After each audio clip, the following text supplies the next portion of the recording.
Corona virus के कहर के बीच एक वायरस वैक्सीन के बहाने लोगों के फोन और कंप्यूटर्स में घुसने के फराक में है। हैकर्स के बनाए इस वायरस के निशाने पर है एंड्रॉयड यूजर्स, जिनके फोन से ये डेटा चुराने की फिराक में है। ये वायरस खुद ही फोन के सारे कंटेंट्स के पासवर्ड लेकर उनके फोन में सीधा सेंध लगा देता है।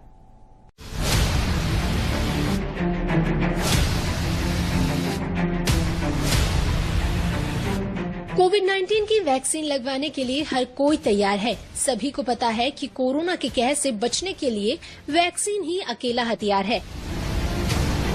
लेकिन इस वैक्सीन को लगवाने के लिए जितना डिजिटल माध्यमों पर जोर दिया जा रहा है, उतना ही साइबर अपराधों के लिए ठगी के नए मौके खुलते जा रहे हैं। ताजा मामला सामने आया है कि एंड्रॉयड यूजर को वैक्सीन के रजिस्ट्रेशन के लिए एसएमएस के जरिए एक ऐप डाउनलोड करने के लिए कहा जा रहा है।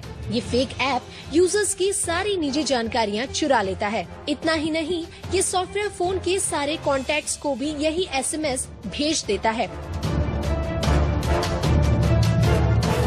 फोन में घुसपैठ करने वाले इस वायरस को एसएमएस वॉर्म कहा जाता है। एसएमएस के साथ ही ये एक वेबसाइट का लिंक भेजता है। वेबसाइट के लिंक पर क्लिक करने के साथ ही ये वॉर्म के कोड को मोबाइल फोन में डाउनलोड कर देता है और फोन इन्फेक्ट हो जाता है। इसके साथ ही फोन में मौजूद हर कॉन्टैक्ट को भी ये एसएमएस की एक कॉपी भेज देता है।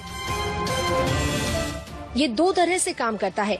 एक तो सीधा यूजर्स के फोन पर अटैक करता है और दूसरा एक साथ कई एसएमएस यूजर्स के फोन से भेजकर उसे सीज कर देता है।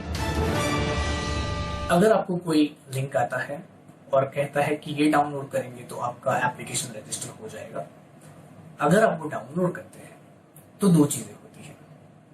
आपका डिवाइस कॉम्प्रोमाइज हो जाता है और उसी के साथ आप कई परमिशंस हैकर को दे देते हैं, जैसे कि आपका फोन, आपके कॉन्टैक्ट्स, आपका ब्लूटूथ, इंटरनेट। इसके जरिए दो चीजें होती है जो इम्पैक्ट है।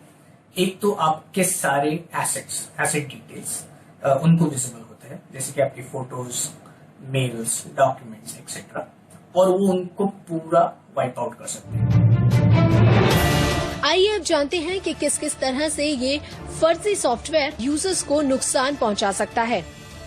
फोन में घुसकर ये वायरस प्राइवेट अकाउंट्स और सेवाओं तक किसी भी पहुंच बना सकता है या रोक सकता है। फोन डिवाइस का अवैध गतिविधियों के लिए इस्तेमाल कर सकता है। मोबाइल में सारा पर्सनल डेटा चोरी कर सकता है। मोबाइल डिवाइस का डेटा भी डिलीट कर सकता है।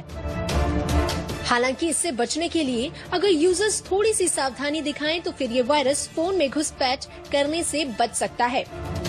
फोन के एंटीवायरस सॉफ्टवेयर को हमेशा अपडेट रखें, जिससे कि वो किसी भी संदिग्ध गतिविधियों को तुरंत रोक सके।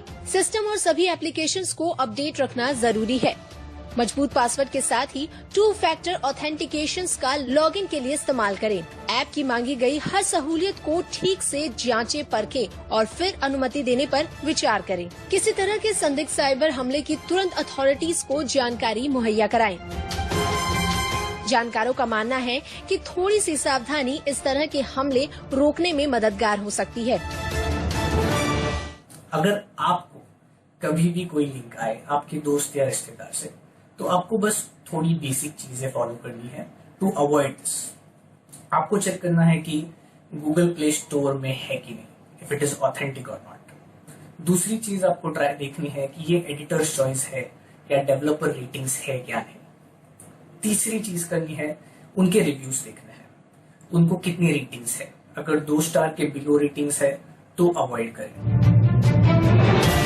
दावा किया जा रहा है कि साइबर अटैक का सबसे ज्यादा असर भारत में देखने को मिल रहा है। कोरोना की दूसरी लहर के सामने बेहाल हो चुके देश के लोगों को अब इस नई वायरस से भी बचने की जरूरत है, वरना सेहत के साथ ही जेब और निजी जानकारी पर बड़ा खतरा मंडरा सकता है।